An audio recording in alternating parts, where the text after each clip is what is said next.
Champua Nehru stadium ठारे Champua cricket club द्वारा आयोजित रात्रकालीन द्वितीय वार्षिक चैलेंजर कप क्रिकेट टूर्नामेंट उद्घाटित हो जाइछि। सोमवार संध्या 7 घटिका समय चैलेंजर कप क्रिकेट टूर्नामेंट रो शुभ उद्घाटन रे मुख्य अतिथि भाव में चंपुआ उपजिलापाल उमाकांत परिडा, सम्मानित अतिथि चंपुआ वकील संघर सभापति रमेश चंद्र प्रधान, केन्दुझर सांसद प्रतिनिधि सिद्धार्थ सिंह, युव नेता अजय कुमार दास, चेक बबी दास, एमडी मुस्ताक प्रमुखों को चंपुआ क्रिकेट क्लब रो समस्त सदस्य पुष्पगुच्छ प्रदान करी पड़िया भितर को स्वागत करथिले। एपरिक उद्घाटनी मैच रे एजे फिटनेस बॉडबिल एकादश और पवित्र स्टार एकादश मयूरभंज समस्त खिलाड़ी मानक सहित समस्त अतिथिगण परिचय आदान प्रदान पर खेलर शुभारंभ करा जायतिला। केन्दुझर जिलार दुई अभिज्ञ अंपायर सुशांत पंडा और सौम्यरंजन राणा परिचालन खेल प्रदर्शन करा जायतिला।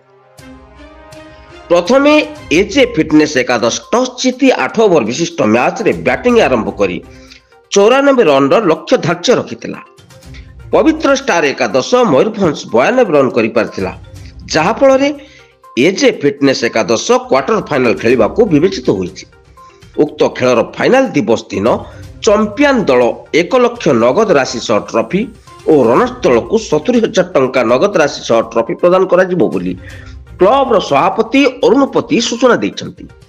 एही क्रिकेट खेल रे 16 गोटी दल अंशग्रहण करिथिबा देखिବାକୁ मिलिछि।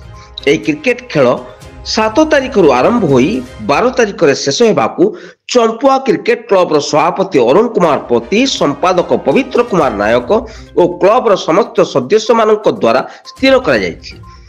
एही खेल को उत्साहित करिया पई भाष्यकार भाबे मोनाजिर जाकी, मासी खान, एमडी सानवाज सुंदर भाव रे खेल धारा विवरणी प्रदान करथिले।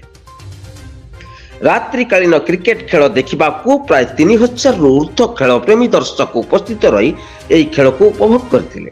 मुख्यतः चंपुआ क्रिकेट क्लब रो खिलाड़ी MD Fahim Khan, MD Muslim, MD Habo, MD Tanveer, MD Hamraj, MD Atif, Sahil, Chandan Barik और बिजू पोदार क्रिकेट क्लब रो समस्त सदस्य प्रमुखों प्रचेष्टा आयोजित रात्रकालीन चैलेंजर कप क्रिकेट टूर्नामेंट आयोजित होइतिबा जଣା पड़िछि।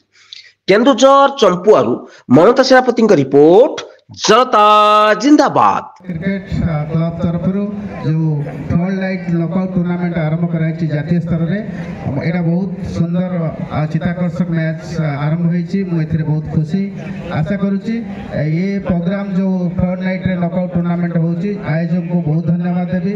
एथिरे हमर लोकल आंचलिक जो पिला माने खेल करचोंती से निश्चित भाव में उत्साहित हेबे एवं एटा गोटे मेसेज जीवो एठू खेली की पिला भी आईपीएल खेली पारिबे।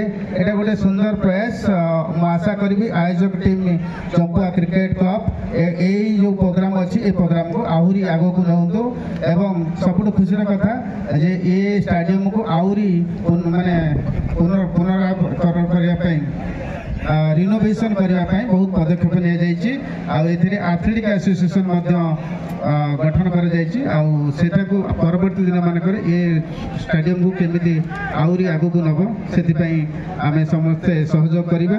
धन्यवाद।